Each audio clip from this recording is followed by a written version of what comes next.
तो पश्चिम बंगाल में बीजेपी का संकल्प पत्र 10 अप्रैल को जारी होगा। केंद्रीय गृह मंत्री अमित शाह कोलकाता में जारी करेंगे संकल्प पत्र। गृह मंत्री 8 अप्रैल को कोलकाता में बंगाल बीजेपी कोर कमेटी की बैठक लेंगे। पश्चिम बंगाल विधानसभा चुनावों की रणनीति पर निर्देश देंगे। 10 अप्रैल को कोलकाता में चुनावी घोषणा पत्र जारी होगा। बड़ी जानकारी आप तक पहुंचा रही है, जहां पश्चिम बंगाल के चुनाव को लेकर तमाम जो तैयारियां हैं बीजेपी की तेज कर दी गई। पश्चिम बंगाल में बीजेपी का संकल्प पत्र 10 अप्रैल को आएगा। प्रदीप लगातार जुड़े हुए।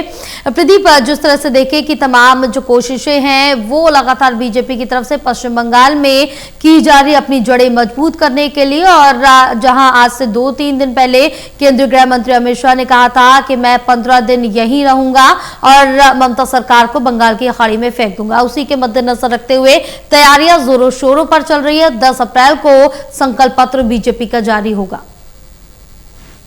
देखिए, बिल्कुल काफी महत्वपूर्ण रहेगा, क्योंकि बंगाल के मिशन को फतेह करने के लिए बीजेपी के रणनीतिकार गृह मंत्री अमित शाह लगातार जोर शोर से कैंपेन में लगे हुए हैं। इस बीच केरल के और जो असम का चुनाव और पुडुचेरी का चुनाव महत्वपूर्ण चुनावी मुकाबला है, इसमें भी वो आज असम में चुनावी कैंपेन करते हुए नजर आएंगे। लेकिन निगाहें रहनी है बंगाल के चुनावी रण पर। 2 चरणों में जो 23 और 29 अप्रैल को वोटिंग होनी है, उससे पहले चुनावी रणनीति बनाते हुए गृह मंत्री विशेष तौर पर नजर आ रही हैं। राज्य की कोर कमेटी की बैठक बुलाई गई है 8 अप्रैल को, और 10 अप्रैल को बीजेपी अपना मैनिफेस्टो संकल्प पत्र लॉन्च करने वाली है। पश्चिम बंगाल के लिए युवाओं, महिलाओं और विकास के एजेंडे पर केंद्रित, सुरक्षा पर केंद्रित ये रहेगा, ये बताया जा रहा है। क्योंकि अवैध घुसपैठ का मुद्दा हो, सुरक्षा की बात हो, इस पर विशेष फोकस करते हुए अपना कैंपेन लॉन्च किया है बीजेपी ने। और गृह मंत्री अमित शाह लगातार जमे हुए हैं बंगाल के चुनावी मुकाबले में। बीच में लगातार बैठकें देखने को मिली हैं और बीच में वो अलग राज्यों के चुनावी कैंपेन में भी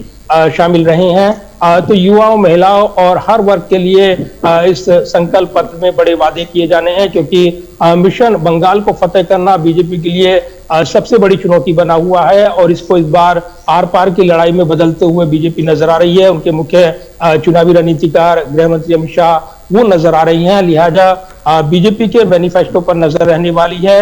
इस बीच कांग्रेस भी आज अपना मैनिफेस्टो बंगाल के लिए जारी करने वाली है।